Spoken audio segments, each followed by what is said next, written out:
Hey everyone, my name is Ben, and you're listening to a daily dose of English.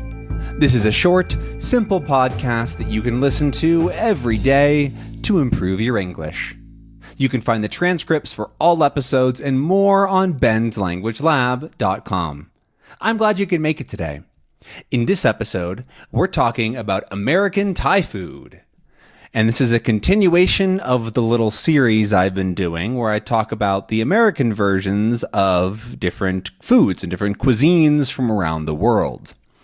Because I like food a lot, and I think it's fun to talk about, and especially because some of you might be listening from one of these countries and maybe don't know what your food is like in the US.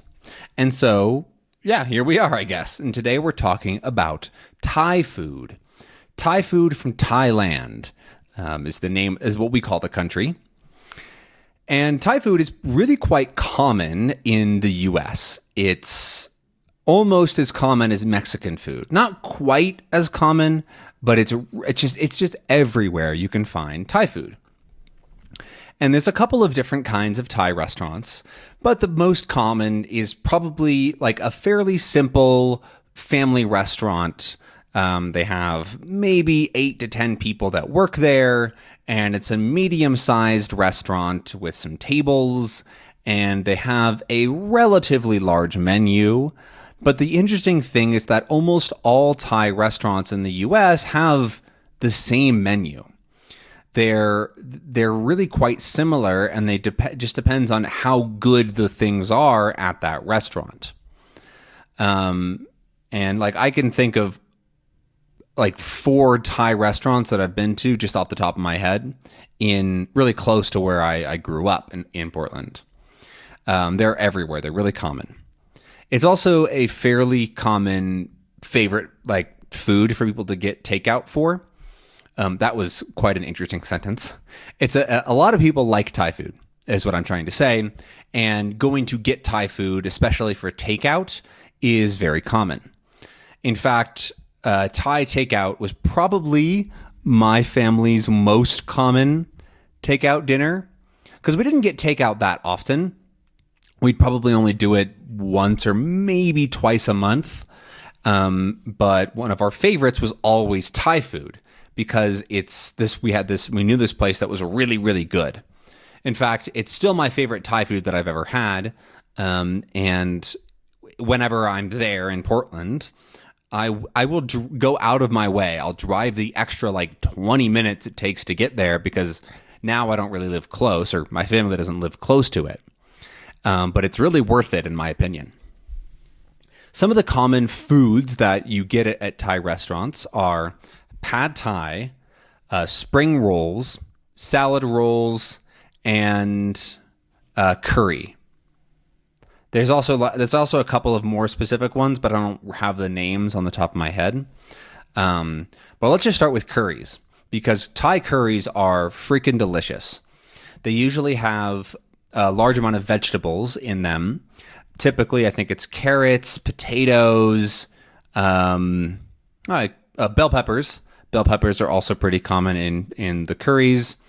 And they come with rice. They always come with rice, white rice. And there's sometimes other stuff in the curry.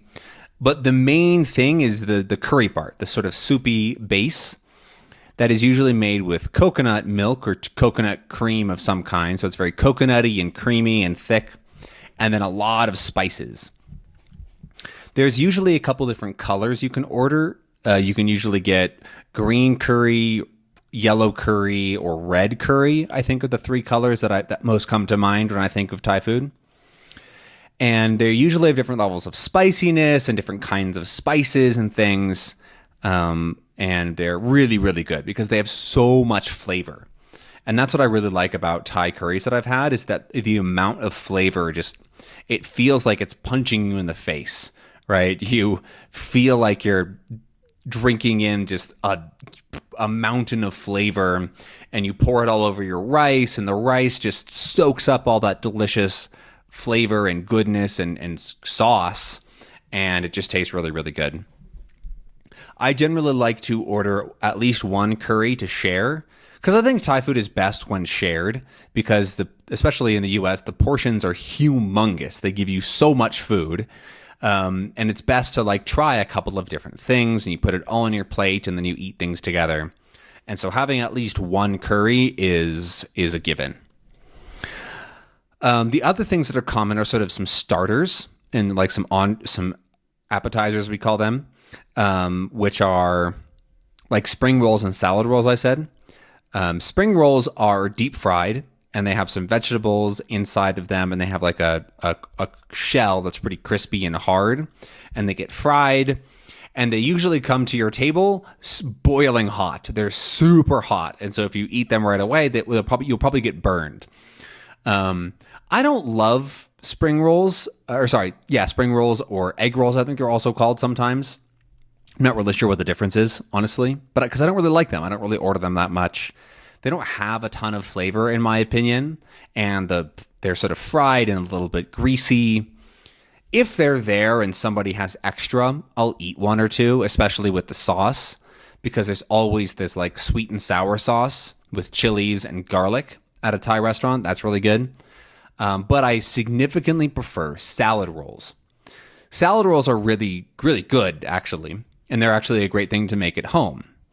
They have a big, so almost like tortilla, if you remember from the Mexican food episode, but it's made of rice paper or rice, and it's like this paper thin. And it's called rice paper wrapper or rice wrapper, something like that, salad roll wrapper. And they're pretty big, and then you get them wet, and you essentially wrap other ingredients inside this paper, and it becomes like chewy and sticky, and you fill it up with various salad pieces. Maybe you have shrimp in there or chicken. There's usually rice noodles and lots of salad stuff, right? Like carrots, lettuce, tons of different vegetables can go in there too. It's really open to whatever you want to do. If you want to put mushrooms in there, you can, however you want to do your salad rolls. But they're usually pretty similar in Thai restaurants. They often have mint in them, which is really yummy.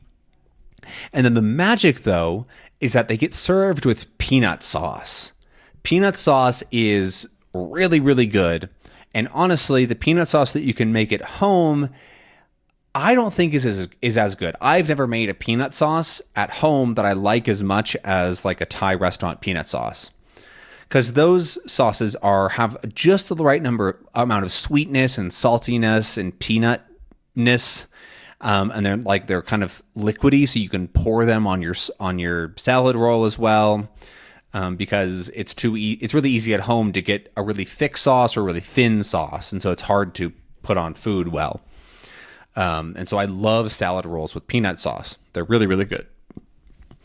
Another thing that's great with peanut sauce is chicken satay, which is also common. And it's really just chicken that's been cut thin and then put onto skewers and then grilled. But it's really good. It's got good spices on it. And then with a little bit of peanut sauce, really, really yummy. However, now we're getting to the big famous items on Thai restaurant menus. Pad Thai, Pad See Ew, various noodle dishes. My favorite is Pad See Ew, which is a wide noodle, so it's a very big noodle, and then it's made with beef usually, broccoli, and a bunch of sauce. And I just really like the taste and flavor of Pad See Ew sauce, and I like the size of the noodles. Pad Thai, however, is most people's favorite. It's really famous. The noodles are much smaller. There's more ingredients.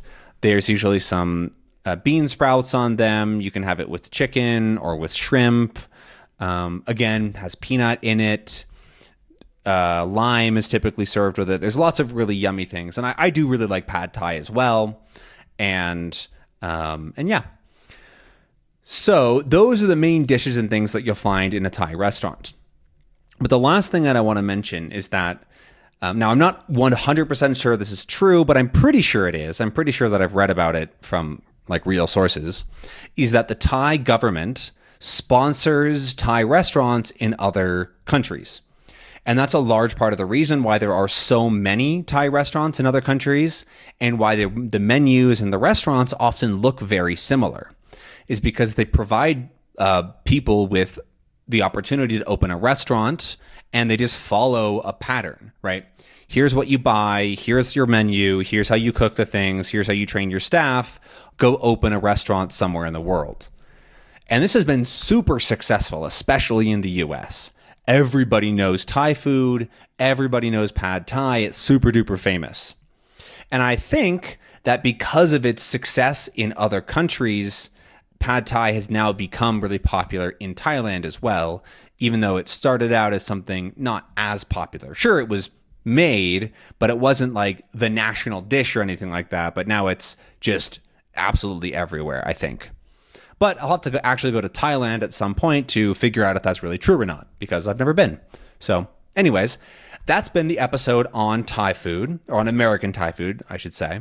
I hope that you enjoyed this episode and maybe learned a couple of words. And if you've never tried Thai food, you should definitely see if there's a restaurant near you. Anyways, I'll see you tomorrow. Have a good one. Bye.